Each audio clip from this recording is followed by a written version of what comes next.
Namaskar, good evening. You're watching Blueprint Explosive Exclusive and I'm Swati Joshi. The Ram Mandir, which has united the whole nation, unfortunately seems to have divided the Congress party. Congress leaders Sonia Gandhi, Mallikarjun Kharge and Adhir Ranjan Chaudhary have refused to attend the Pran Pratishtha on 22nd of Jan, saying it has been turned into a BJP RSS event, using the issue for political gains. It also chided the BJP for doing Pran Pratishtha in an incomplete temple. But after this refusal, their own cadre, their own leaders have lashed out, saying that Ram should not be politicized and this is a matter of astha for the entire nation. The BJP, on the other hand, has attributed it to appeasement politics and pressure from INDI allies. They go back in time to state that at every time the nation has come together for a united good, for a good cause, the Congress has always boycotted historic events. Listen in. In my view, they should not have been invited at all. But VHP has indeed given them a golden opportunity to retire or atone some of their sins. But they missed the bus again. I am feeling pity and sad for them.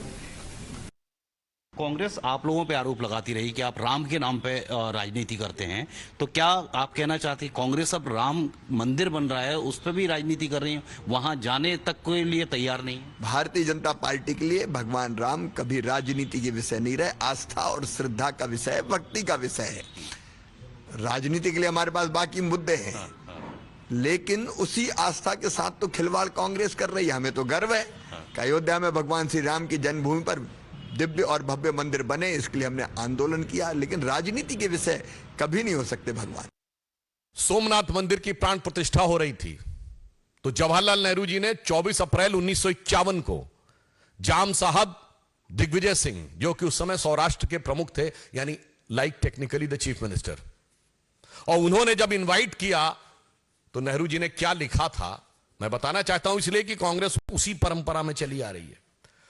उन्होंने लिखा कि इस कठिन समय में समारोह के लिए मेरा दिल्ली से आना संभव नहीं है, पर आगे महत्वपूर्ण बात लिखी, इस समारोह के बारे में मैं अपने विचार साफ कर देना चाहता हूं। मैं इस पुनरुत्थानवाद से बहुत परेशान हूं। मेरे लिए बहुत कष्टकारक है कि मेरे राष्ट्रपति और मेरे कुछ मंत्री और राज प्रमुख के नाते आप, राज प्रमुख मतलब उस समय चीफ मिनिस्टर के नाते आप, सोमनाथ के इस समारोह से जुड़े हुए हैं, और मुझे लगता है कि मेरे देश की प्रकृति के अनुरूप नहीं है और इसके परिणाम अच्छे नहीं होंगे। But this has led to a split in the Congress cadre. Across in Karnataka, the state is celebrating Ram temple consecration and Deputy Chief Minister D.K. Shivakumar defended it, saying ultimately we are all Hindus. Even Himachal Pradesh Minister and Congress leader Vikramaditya Singh had thanked the RSS and VHP for inviting him to attend the ceremony, saying being a Hindu, he is bound to be present at the event. Meanwhile, the UP Congress chief has accepted the Mandir invitation. Over 100 Congress office bearers will also visit Ayodhya on the occasion of Makar Sankrant. Watch this Dharm Sankat for Congress and the multiple reactions coming in.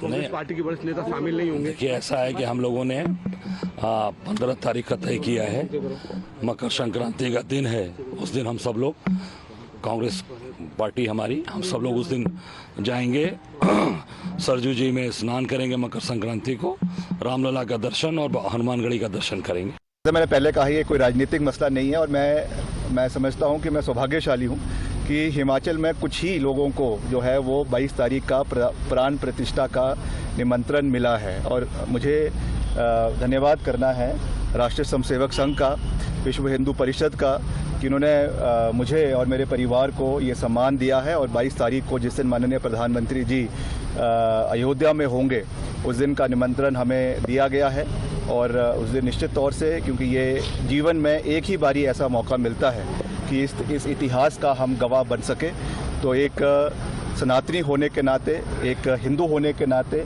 और देव समाज में विश्वास रखने होने के नाते ये मेरा परम दायित्व है, मेरी जिम्मेवारी है कि मैं उस दिन वहां पर उपस्थित रहूंगा भी। Meanwhile, the Congress generals have jumped in to justify the boycott, the stand taken by the High Command. Listen in. देखिए, इस पर कांग्रेस पार्टी का स्पष्ट एक स्टेटमेंट का ला गया है, और मैं हमेशा इस बात को कहता आया हूं कि राजनीति और धर्म को अलग अलग रखना चाहिए।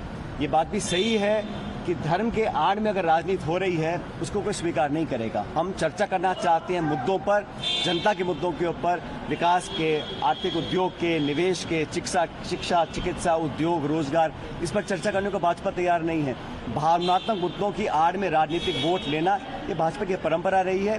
और जहाँ तक मंदिर में जाने का सवाल है, ये आस्था का विषय है, कोई कभी भी जा सकता है।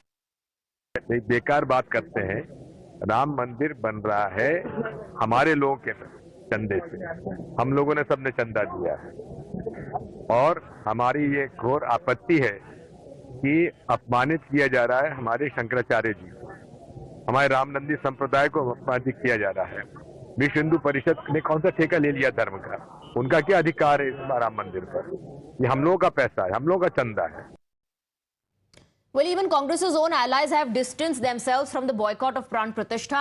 They say they are keen to get darshan of Ram.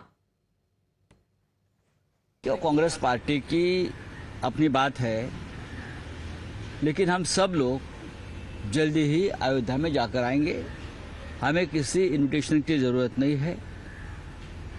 India गठ के बहुत से ऐसे हमारे साथी हैं, जैसे केजरीवाल जी है, उद्धव जी है, और भी लोगों ने संपर्क किया कि हम सब मिलकर अयोध्या जाकर रामलला का दर्शन करेंगे।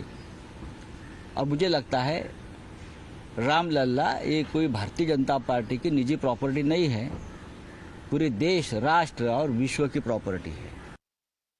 कांग्रेस पार्टी के नेता नहीं जा रहे हैं तो कांग्रेस का अपना मामला है, इसके अंदर मुझे नहीं लगता कि मुझे टिप्पणी करनी चाहिए। सनातन धर्म में, सनातन हिंदू धर्म में अब शास्त्रों से संबंधित कोई भी सवाल होगा तो उसकी व्याख्या, उसका उत्तर जो है शंकराचार्य देंगे।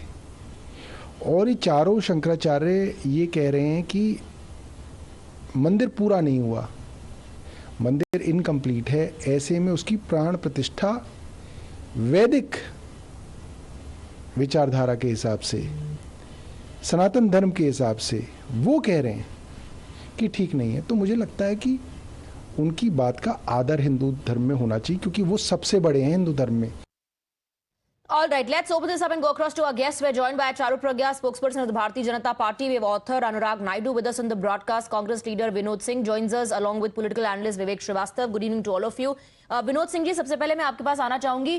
बीजेपी तो कह ही रही है कि हिंदू और हिंदुत्व के खिलाफ है कांग्रेस, लेकिन कांग्रेस के अपने नेता आश्चर्य व्यक्त कर रहे हैं कि कांग्रेस पार्टी को ऐसा फैसला नहीं लेना चाहिए था, क्योंकि ये आस्था की बात है। और कई तो खुलकर कह रहे हैं कि हम जाएंगे दर्शन के लिए।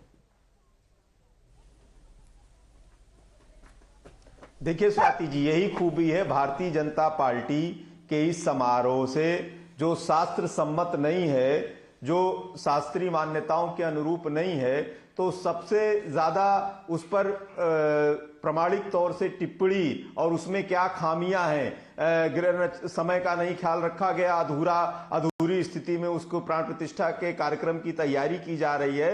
तो सर्व स्वीकृत जब चारों शंकराचार्य ने इससे जुड़ी अपनी राय रख दी है, तो इस पे भारतीय जनता पार्टी के लिए पॉलिटिकल स्कोर के लिए कोई जगह नहीं बनती है। लेकिन चूंकि अपने ये आदत से मजबूर लोग हैं। पर मैं सवाल आपको पूछ रही हूँ कांग्रेस के अपने नेताओं के बारे में, ये राजनीतिक एजेंडा सेट करने में लगे हैं, तो ये क्या दुर्भाग्यपूर्ण है। ये जो कांग्रेस के नेता जाने की बात करें, उनको राजनीति के एजेंडा दिखाई नहीं दे रहा है। और अगर नहीं दिख रहा है तो हाईकमांड कहता क्यों नहीं कि ये राजनीतिक एजेंडा है, आप दूरी बनाए रखें?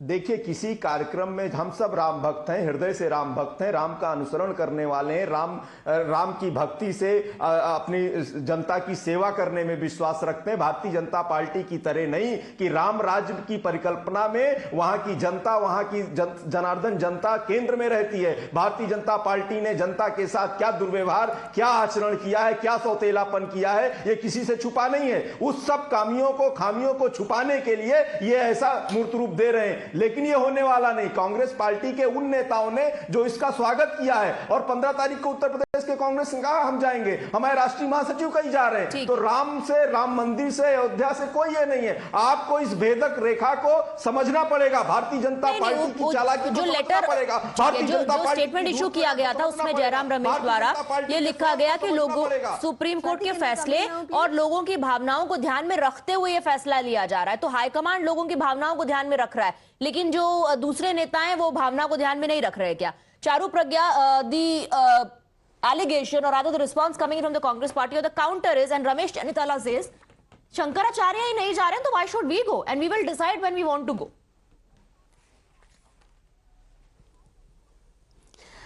Swati, look at the hypocrisy of the Congress party, right? So let's talk about both the things. एक तरफ कहते हैं देश की प्रॉपर्टी है, तो देश की प्रॉपर्टी है तो आपको निमंत्रण की जरूरत है कि आप क्यों नहीं जा रहे माथा टेकने अगर आपकी आस्था है. The second argument they put forward is that this is politicization, this is politics. But do you remember when the verdict of Ram Mandir came from the Supreme Court, Congress was the first political party to jump up and down and say ताले हमने तुड़वाए थे. So they were in this race to claim credit. That was not politicization. Today in Karnataka, they have planned community prayers to Bhagwan Sri Ram at every temple on government expenditure. What is that now? Please tell me. अगर ये इतना politicization है, आप ये क्यों करवा रहे हैं? हमको बता दीजिए. राम मंदिर भक्तों के पैसों से बना है, वो हम सबका है. But you forget all that. Another very important thing here is Sonia ji ne at the time when Mother Teresa had died, her canonization had happened. She wrote a two-page love letter. In that, she was apologizing profusely to the Pope, saying, "I'm sorry, I cannot make it. Our 20 million people are with you." Look at the language and see today how they have completely but Charupragya, you not responded to the point of the Shankaracharya planned for the whole world. Shankaracharya is not planning to go. The Congress says that this temple is not complete. अभी अधूरा मंदिर है और जो शंकराचार्य है उन्होंने कह दिया है कि प्राण प्रतिष्ठा नहीं हो सकती. How do you respond to that? बात करिए. नहीं ऐसे काम नहीं चलेगा. शास्त्र सम्मत धर्म सम्मत बात करिए. बेवजह आरोप शंकराचार्य पर अपनी बात रख रही है चारुप्रज्ञा. सुन लीजिए, काउंटर सुन लीजिए. I have to go to other guests as well. Yes. जी देखिए, हर चीज का there is a reference point. Another thing is कि जो आप ये बोल रहे हैं शंकराचार्य नहीं आ रहे हैं, आप इंतजार तो करिए, आप रुक तो जाइए. This whole controversy was also started by you way back in 2002 and I will send you text to get through it. लेकिन आज की तारीख में जिस तरीके से आप बात कर रहे हैं, आपके खुद के इंटरनल कार्डर से you are facing resistance. Tell me about those who are going on the issue. Tell me about those who are going. आप उनको पार्टी से बाहर cadre questioning, no clear answers coming from the Congress. On the issue of Shankaracharya, also no clear answers coming in. Vivek Srivastav, what do you think of of the Congress party stand कि राम मंदिर नहीं जाएंगे consecration पर, but we will organize special pujas as far as Karnataka is concerned? How will maintaining distance play out for Congress and all the other parties who denied the invite? See, the first people to deny the invite were the left. And if you remember Sitaram Yechury's statement, he said that religion is a personal affair. So you want to go to temple, you don't want to go to temple, you want to worship a particular deity, it all depends on your own, it's between you and God. So I mean, it should not be dragged into the public space. That is the first part. And later on, the other parties also are having the same thing, that do not drag the temple into politics. Now, see, as far as the Congress party is concerned, they have also taken a very principled stand, which is very correct. And that has been, in a way, attested by the Shankaracharyas. The holy Shankaracharya, Nishchalananji, is very clear. He says that the temple is not yet constructed. The temple Pran Pratishtha should have happened on 17th of April, the day of Ram Navami. And that is when we feel it would have been the proper thing to do. However, because there are elections of 2024 at hand, therefore the event was preponed. And the moment the Pran Pratishtha happens, within 1.5 months, there's going to be Achar Sanhita. Anurag Naidu also wants to come in. Take the credit of this Anurag temple, Naidu wants to come in. Anurag Naidu, Mr. Srivastav is saying that the Congress party has faith and that's why they're organizing special pujas in Karnataka. But maintaining distance from the consecration ceremony, and it's their principled stand. Why are you not talking about the Shankaracharyas, the stand that they've taken?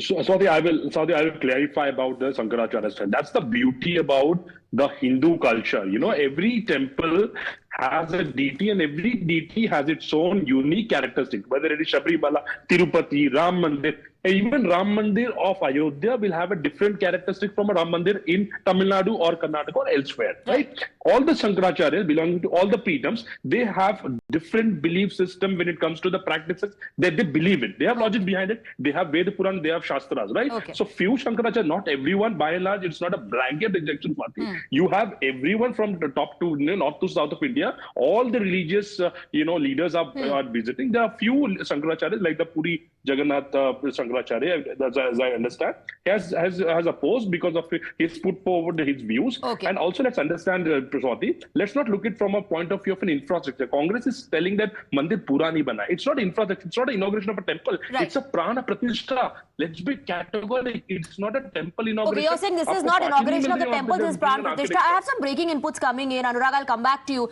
We're given to understand that Congress top leaders, remember, have snubbed the Mandir invite, and the workers, the cadre is upset over that decision. In Kota in Rajasthan, Congress workers are protesting because they are upset that their high command has rejected the Ram Mandir invite. Youth Congress member Kanwar Singh Chaudhary, in fact, has responded. I believe we also have reactions coming in. Listen in. लगातार 10 साल Congress party में काम किया, NSUI से लेकर youth Congress से लेकर main Congress में भी लगातार काम किया, और जब जब कांग्रेस के प्रदर्शन हुए उनमें लाठियां तक खाई, लेकिन हिंदू विरोधी भावना कांग्रेस पार्टी ने रखी। तो उससे मेरा मतलब कल जब मुझे पता चला कि राम मंदिर उद्घाटन के कार्यक्रम में कांग्रेस पार्टी के शीर्ष नेतृत्व ने उनका निमंत्रण ठुकराया।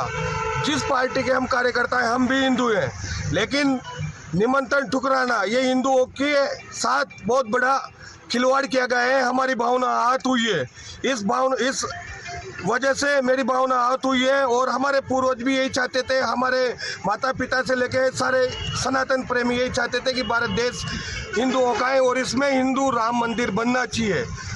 So that was Kanwar Singh Chaudhary, who has left the Congress party. Now he says it's suffocating to be part of a party that in fact does not have Astha in Ram. Gajraj is getting us more details. Gajraj, we're given to understand that this leader has left Congress along with his supporters. See, he's not the only one, and his supporters are in numbers there, and we have to, focus on the specifics that he is saying. That he is saying that that the whole country was waiting for this day to come, and now this day has now come, and invites are being given to top people in the country, and they are avoiding and they are neglecting these invites for 22nd January. So, what is the point of staying in the party who cannot, support the feeling of their workers here? And these are the workers who make any party, because they are the ground workers. They work on the ground. They are on the streets always. So they play a very important role in the foundation of the party here. Studio. All right, Gajraj, thank you very much for getting us the details. So now the cadre not just criticizing this move, but also quitting the party because they believe that it's suffocating to be part of a organization or a party that does not have Astha in Ram. Charu, Pragya and gentlemen, thank you very much for joining us on the debate with your views. We'll have a quick break.